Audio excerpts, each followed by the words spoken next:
Hello class, today we're going over lesson 1.5, how to add and subtract rational numbers.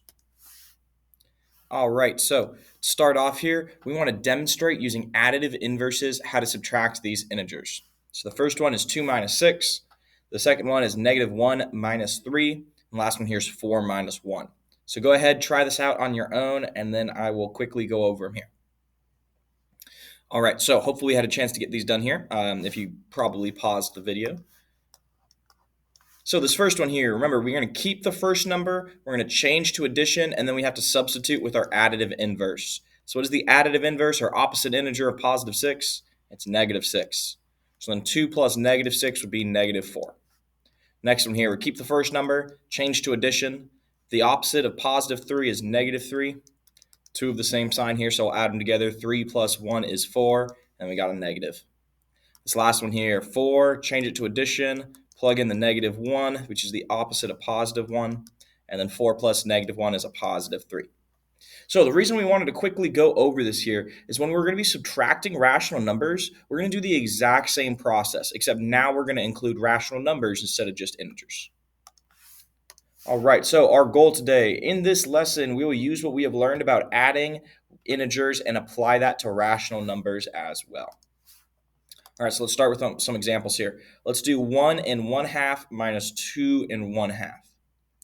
All right, so we're going to start with keeping the 1 and 1/2. We're going to change to addition here, and then we're going to substitute this with the opposite. So just like an with opposite integers, the opposite rational number of positive 2 and 1/2 would just be negative 2 and 1/2. All right, so now we're just subtracting these together here. So first off, we can see that the 1/2s are going to cancel, right? Because I have a positive 1/2 and a negative 1/2. So now in the end, we're just going to get an integer here. And then I have 1 plus negative 2. So 2 minus 1 is 1, and we will keep the negative sign because the 2 is larger than the 1.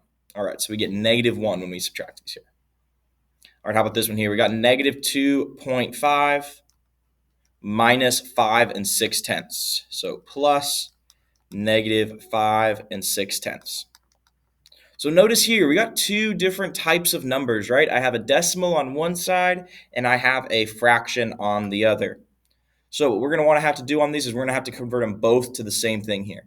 So I think we should go to fractions on this one just to make it easy. So this 2.5, hopefully we can all see that I could change this to 2, and since the 5 is in the tens place, 2 and 5/10.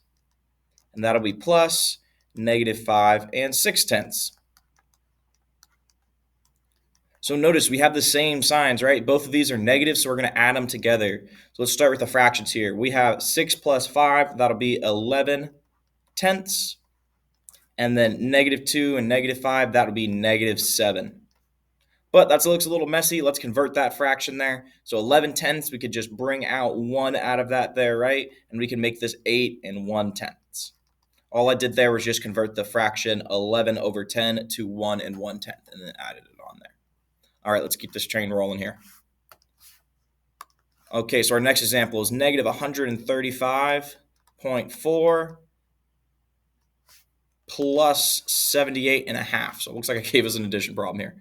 35.4 plus 78.5. No worries, we're just going to use some exactly what we know on this one. Keep the same process.